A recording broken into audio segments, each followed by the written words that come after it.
Hey everyone, Benjamin Siegel here, and welcome back to this final part of our introduction to India and South Asia. Today we're going to talk about one of the most fraught and politicized issues in contemporary South Asia, and that's the relationship between caste, religion, and the modern state. A while back we talked about what happened in 1948, within a year of Indian independence, when Gandhi was assassinated by a man named Nathuram Godse. I mentioned that we'd come back to Nathuram Godse and Gandhi's assassination and use it as the starting point for the story of post-independence India through the lens of caste and religion. You could tell the story of post-colonial South Asia entirely through these subjects, but for the time being, let's weave a pretty narrow thread through the last 70 years of Indian history through this particular angle. We'll go back again to January 30th, 1948, when Gandhi was murdered after one of his daily prayer meetings in Delhi. By all accounts, his last words were, "Hey Ram," or "Oh God." His assassin, Nathuram Godse, was a Brahmin who came from Western India in Pune. He was tried and he was sentenced to death, but before that he made a remarkable speech where he tried to justify the killing.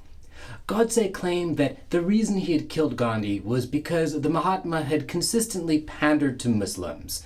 That's a pretty astonishing sentiment, and it's one that we'll return to in just a bit. Nehru, of course, then spoke for the nation when he told India in a radio broadcast that the light had gone out of our lives and there was darkness everywhere. There was definitely darkness across India after Gandhi's death, but Gandhi's assassination spoke to the fact that he wasn't a universal source of inspiration for everyone.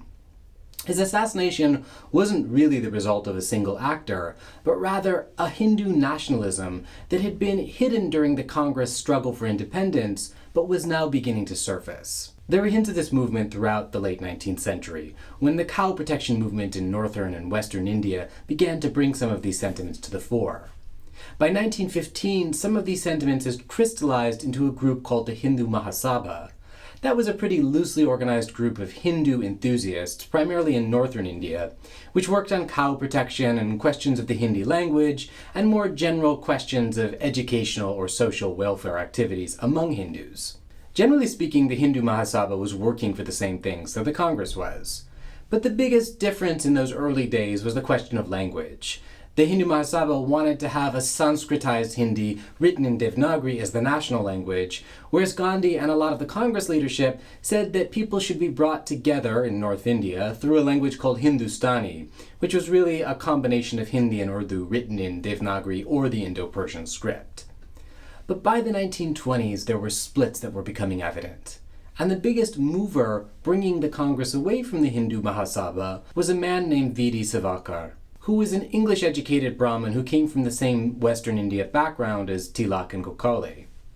Savarkar had been a revolutionary politician in his youth, and after he got out of jail, he took up leadership of the Mahasabha. And in 1923, he wrote a text which he named Hindutva, which roughly we can translate into Hinduness or Hinduhood. That book was a celebration of the distinct greatness, glory, and unity of the Hindu people, who he put in contrast to the broader Indian people. He didn't hesitate in glorifying Hindu accomplishments. He said that Hindus are the only people in the world blessed with the ideal conditions that are at the same time incentive to national solidarity, cohesion, and greatness. The impact of this text was pretty limited at the time. Not a lot of people read it when it was published, but it would become rediscovered and it would be very influential on later thinkers.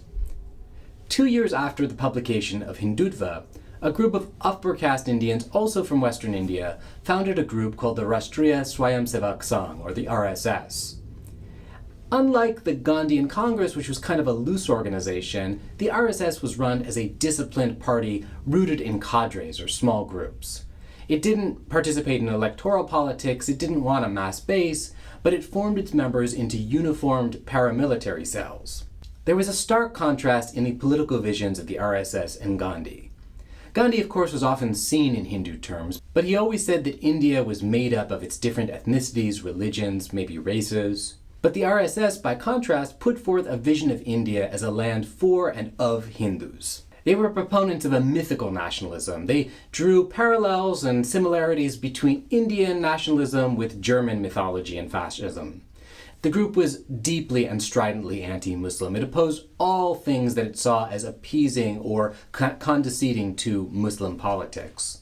The RSS had a great deal of popular support, particularly among students, refugees, and the urban lower middle classes who were looking for an anchor, something to hold on to as there was violence and turmoil all around them. Nathuram Godse had been an RSS supporter, and he was a deep reader and follower of Savarkar.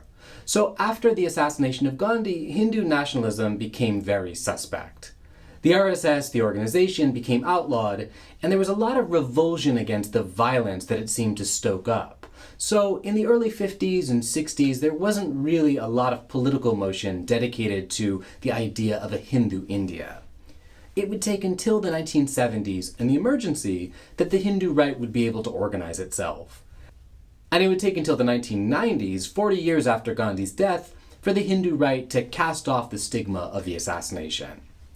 So at independence, there was, on the one hand, a very public ideal of a pluralistic India represented in politics, but also a strong discontent at work. And there was a Hindu-Muslim tension that throughout the 20th century would break into moments of acute violence. We're going to come back to those in just a second. At the same time, we can look to another set of divisions at play in early independent India, and that was the question of how caste was going to be dealt with in a modern country. That conversation we can date back to at least 1932, when B.R. Ambedkar was beginning to help the so-called untouchables organize in opposition to Gandhi and the Congress.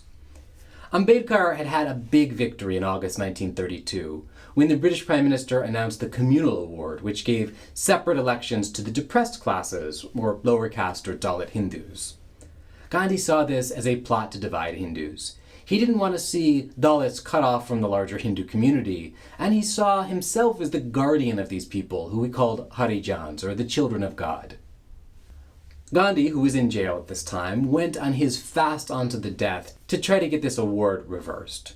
Gandhi grew weaker and weaker, and there was a compromise reached where separate electorates were replaced by seats that were reserved for Dalits in the various Indian legislatures.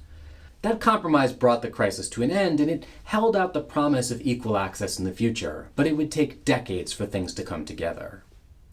At independence, with Gandhi dead, it was possible for Ambedkar to pick up the reins and push forward with something new.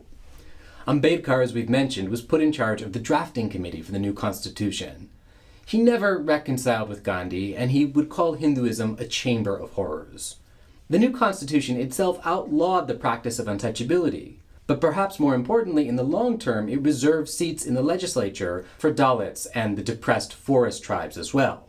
These groups were, as we've mentioned before, listed on a special schedule in the Constitution, and so together they became known as the scheduled castes and tribes. The members of these different groups stood for elections in regular constituencies where only they were allowed to be candidates. So the state could avoid the use of separate electorates, but secure inclusion in the legislature and guarantee it. All of this was good, but it meant that independence, there were lots of unresolved questions about what India's relationships with its minorities should look like. Put together, Muslims and Dalits constituted about the quarter of the population of free India. Let's try to zoom out for just a bit. Before 1947, there were really only two leaders who could credibly challenge the Congress's claims of representing all of India. The first was a Muslim, Muhammad Ali Jinnah, who argued that the party of Gandhi and Nehru really was the party of India's Hindus. And the other was B.R. Ambedkar, who said that Congress didn't represent all Hindus, but only the upper castes among them. Congress vociferously rejected these claims. And as the Congress had been turned into India's national politicians, in the Constitution, these party members had abolished practices of untouchability and proclaimed that the state would be completely neutral in matters of religion. But there was a question as to how all of this was going to be translated into law. This was a big challenge, since Hindus were a numerical majority and in positions of political dominance. The idea of India could only hold together if they respected the rights and liberties of Indians who were different from them. And the question became extremely important in the wake of partition. Some members of the Indian National Congress didn't really trust Muslims. They saw them as fifth columns after the creation of Pakistan. Nehru really wanted to avoid this kind of sentiment. Right after partition, he wrote to his chief ministers that we have a Muslim minority who are so large in numbers that they cannot, even if they want, go anywhere else. This is a basic fact about which there can be no argument. Whatever the provocation from Pakistan and whatever the indignities and horrors inflicted on non-Muslims there, we have got to deal with this minority in a civilized manner. We must give them security and the rights of citizens in a democratic state. If we fail to do so, we shall have a festering sore which will eventually poison the whole body politic and probably destroy it." And Nehru was offering some very prescient words. Muslims and Dalits in independent India had lots of problems. The Muslims of India, for one, were a large minority and a vulnerable one. They were under threat from Hindu politics, as well as the provocations that were coming from across the border in Pakistan. Pakistani leaders in the early days of independence liked to cast aspersions on Indian secularism. In the early years of independence, Pakistani leaders liked to cast aspersions on Indian secularism, presuming that Indian Muslims were disloyal to their state or that they were held hostage in India. Another major problem which stemmed from partition was the lack of a big middle class among Indian Muslims. After partition, large numbers of Muslim civil servants, lawyers, scholars, doctors, businessmen all migrated to the new Republic of Pakistan, and they wanted to carve out careers there unimpeded by competition from their Hindu counterparts. Muslims who stayed behind in India were often the laboring poor, peasants, artisans, so they were all kind of in need of a credible urban middle class. For Dalits, things were no less dire at independence. Like Muslims, they were spread across India. They were poor, stigmatized, and often on the receiving end of upper caste violence. They worked in villages in lowly professions as farm servants, agricultural laborers, cobblers, scavengers. Sometimes Hindus believed that even their touch or the sight of them would defile the upper castes, and practically they were denied access to land and water sources. Even their homes were often set apart from the main village. Some opportunities had come up under British rule for Dalits to escape the tyranny of the village.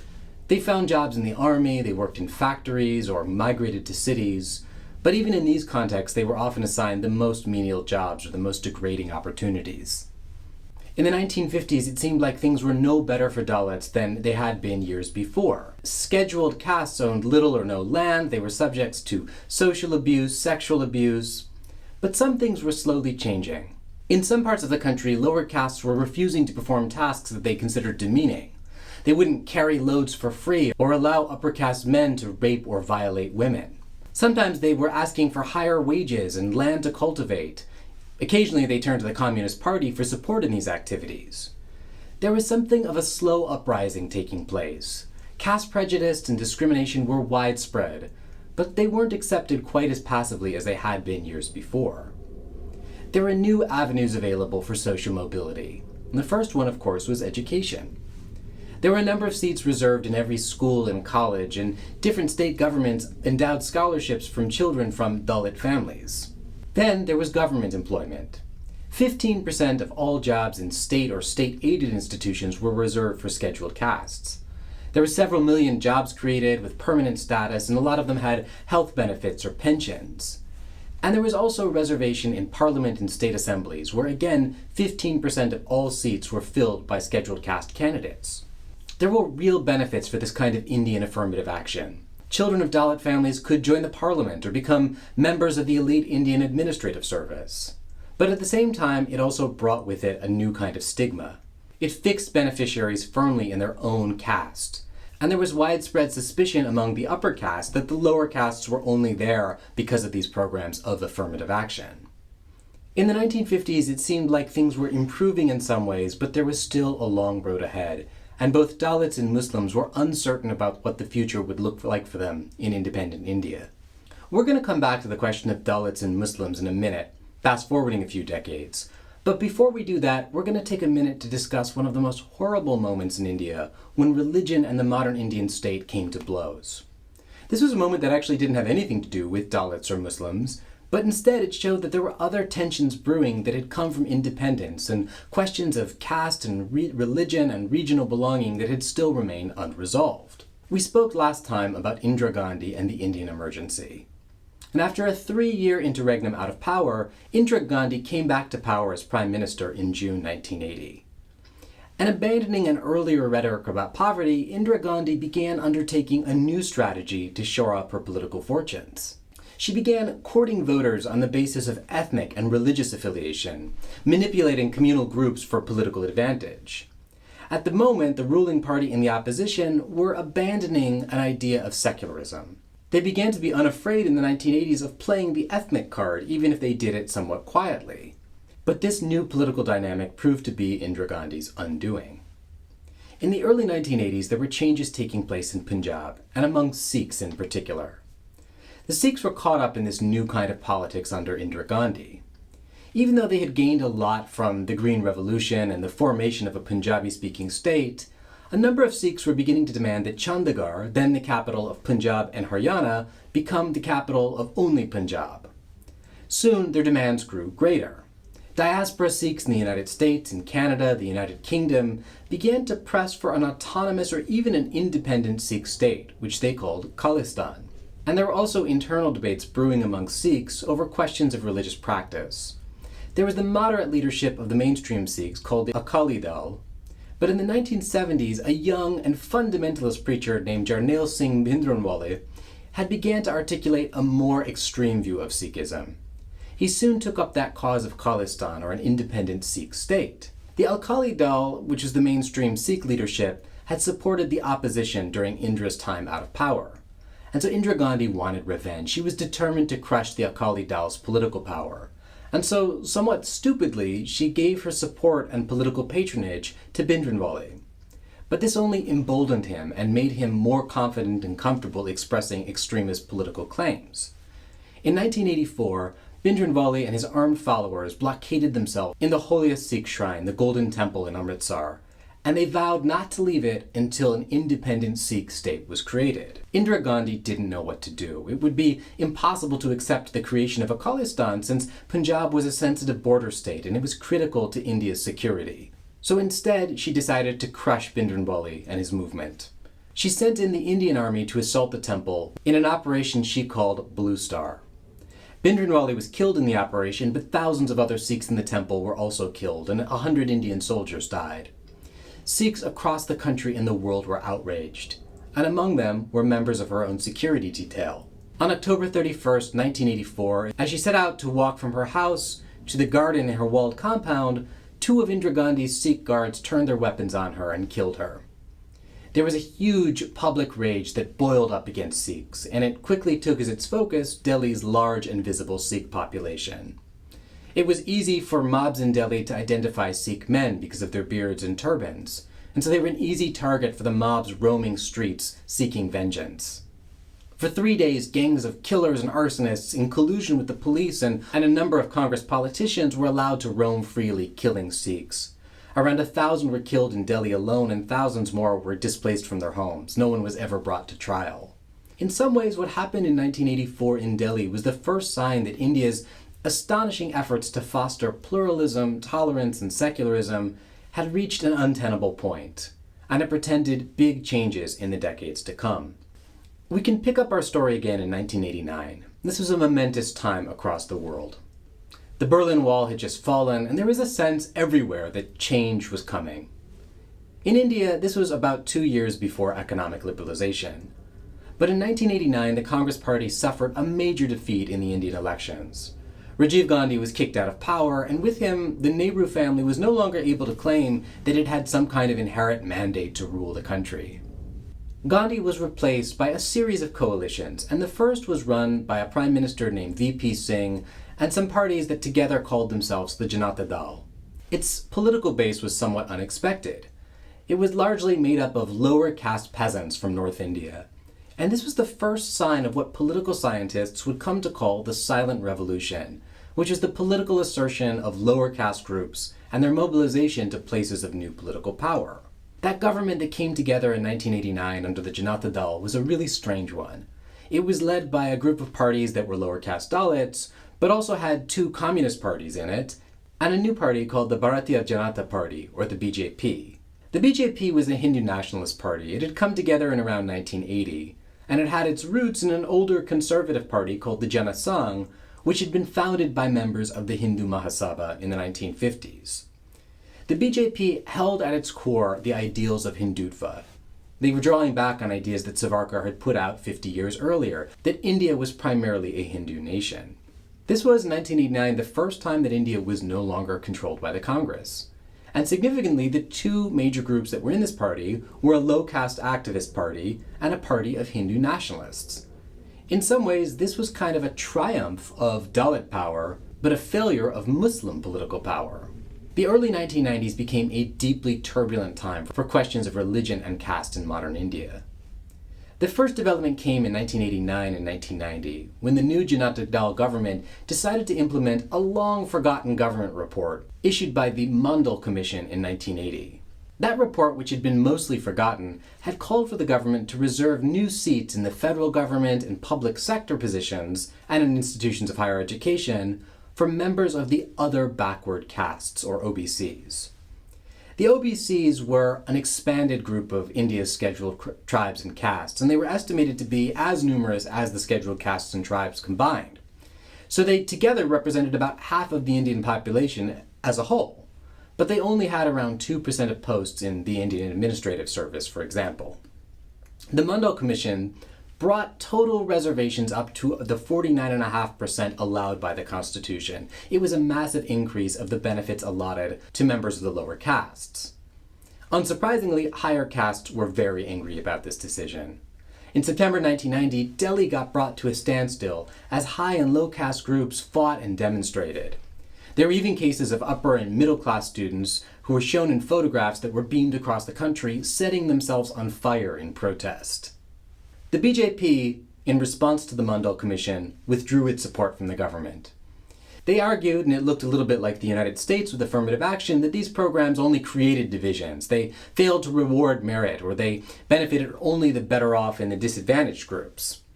In 1992, the Supreme Court would eventually uphold the legality of the Commission report, and the government moved to implement it. But incredible damage had been done to inter-caste relations in modern India. At the same time, this was a period when quieter conflicts began to rise to the surface. In 1989, there was a new conflict that began to erupt in Kashmir. There was a militant, secular Muslim group that began to gain popular support among Kashmiris, who were sick of the government manipulating local politics. The group, called the Jammu and Kashmir Liberation Front, began targeting the Hindu pundits of Kashmir. It was a small but influential community who had secured a favorable position in Kashmiri society, first under the Dogra Maharajas and then under the different Congress regimes, and they were proponents of a distinctive Kashmiri culture that linked them to India. In the wake of this violence, around 100,000 Kashmiri pundits fled the state in the years after 1990, and their cause was quickly taken up by the Hindu right. Perhaps the most dramatic escalation in this period was what happened with the BJP and other groups as they worked to actualize a long-standing demand that they construct a Ram temple at the precise site of a 1528 Mughal mosque in the North Indian town of Ayodhya. Activists for the Hindu right argued that the mosque builders had destroyed an ancient temple built on the birthplace of Lord Ram. The Ram tradition had always been important to North India, but it became very important in the 1990s after the 78-episode miniseries of the Ram epic, the Ramayana, and it was shown on state-controlled television every Sunday morning. This was must-see TV. The televised Ramayana humanized and historicized the Ram epic. Rather than being characters who you saw in paintings with their skin blue, Ram and his brother Bharat had human faces. They looked natural, and Ayodhya was placed on a spot on the map. Diaspora Hindus were very important in this movement. They funneled support to the cause through a wide international network. In October 1990, a politician named L.K. Advani, who was president of the BJP, took a pilgrimage across India. He was riding a Toyota truck dressed up as a chariot. Dressing himself as Ram, he moved across the country, and he collected bricks which he said he would use to build a new temple at Ayodhya. Advani was delicate in how he phrased this, but people in his procession were a little more blunt. They'd say that the only place for Muslims is the graveyard, Kabristan, or Pakistan. The government had Advani arrested. They were worried that bloodshed would ensue, but the cat was out of the bag.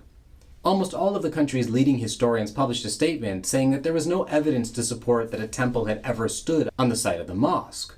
But the BJP was insistent that Ram's birthplace wasn't a question of fact but of faith, and that claiming that birthplace was a key to restoring what they called national honor.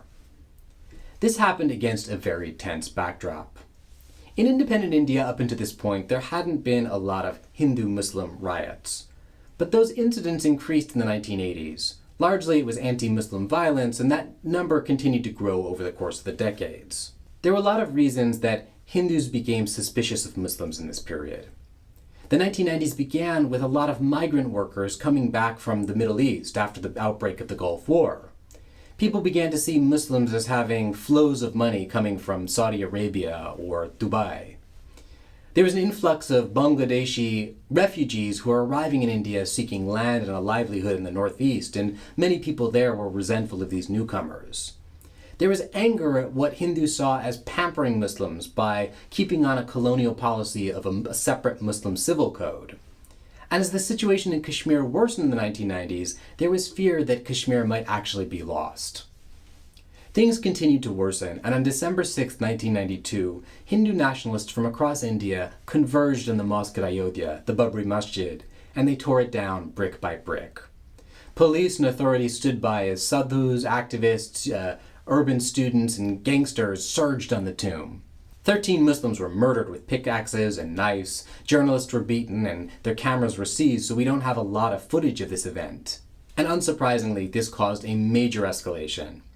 In the aftermath of the attack, massive anti-Muslim riots spread throughout India. It killed thousands of people, almost all of whom were Muslim, and of whom a large proportion were in Bombay. The government was faulted for having let things spiral out of control, though after the fact it dismissed a number of BJP-led state governments and arrested some of the party's leaders. It's still hard for us to say how things spiraled out of control so badly, but it probably was tied to questions of a worsening economy in India, and that was the same kind of crisis that was leading to the liberalization that we talked about last time. At the turn of the 21st century, none of the questions of caste and religion have really been resolved in India. The 1990s saw the rise of a number of weak coalition governments in India, though the BJP was at the head of most of them. And at the turn of the century, things began to get worse. Alongside a liberalized economy, there was a wave of communal violence that mirrored what had happened in the 1990s. The most dramatic of these incidents came in 2002. There was a railway carriage fire at Godhra and then a weeks-long pogrom directed against the Muslims of Gujarat. That fire at Godhra set things off. Hindus accused Muslims of setting fire on a station platform, killing Hindu pilgrims on their way back home. This probably, though, was a pretext. And rather than seeking to contain Hindu reprisals, the Gujarat state government approved of the violence that took place afterwards, which mostly took place in Ahmedabad. For 3 days in Ahmedabad, the police stood by as Hindu mobs led by VHP and BJP activists, using computer printouts from the municipality, identified Muslim shops and homes. They pulled their owners outside, killed men, raped women, and set buildings on fire. From Ahmedabad, the violence spread to other cities in Gujarat and even into the countryside, and order was only restored when the army moved in to settle things down. At least 1,000 people died in these riots, and 150,000 had to take shelter in relief camps.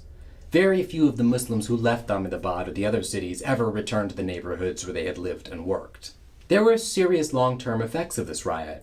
The national government under BJP control didn't dismiss the state government, which was being led by a new BJP minister, Narendra Modi.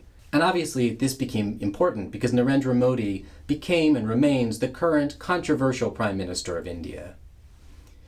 It's hard for us to sum up some of these cleaves succinctly, but let's end with some general conclusions that broadly circle around the idea that independent India has had in many ways a triumph of caste-based parties in politics, but something of a failure of Muslim political parties to have political cohesion. If we look to the past couple of decades, it's clear that the most oppressed members of Indian society, lower castes, the poor, the illiterate, have been able to center around political parties and vote in bigger numbers, just like women before them. India's poor, in contrast with the United States, vote in proportionally higher numbers than the upper classes, who frequently stay home on election day. The lower castes, as a result, have helped turn out of office parties that they've perceived as not paying sufficient attention to their interests. While recently many of these groups have joined with the BJP, up until that point, many of them have given their support to different regional, non-Brahmin, non-upper caste, region or caste-based parties. By contrast, it's striking that no national party came up in post-independent India to represent Muslims as an interest group, like the Muslim League had done prior to the creation of Pakistan. Muslims had long looked to the Congress Party with its tradition of secularism as their protector, but by the 1980s that link had really grown severed. There's no real fundamentalist parties based on Islamic principles in India, but there's also not really a secular Muslim party of note either. Some commentators have assumed that the rise of the BJP must have been a reaction to Muslim fundamentalism, but there's no real basis for this. The election of Narendra Modi and his controversial regime has been very significant. For as many Indians who cheered Modi's victory, it also represented a fearful moment when Hindu majoritarianism seemed to be rising above the principles of democratic equality and secularism, and that fear has deepened in the years since he's risen to power. We can't tell if this is a lasting change, but this is going to be one of the biggest challenges next to poverty, education, and the question of basic livelihoods that India is going to face in the future.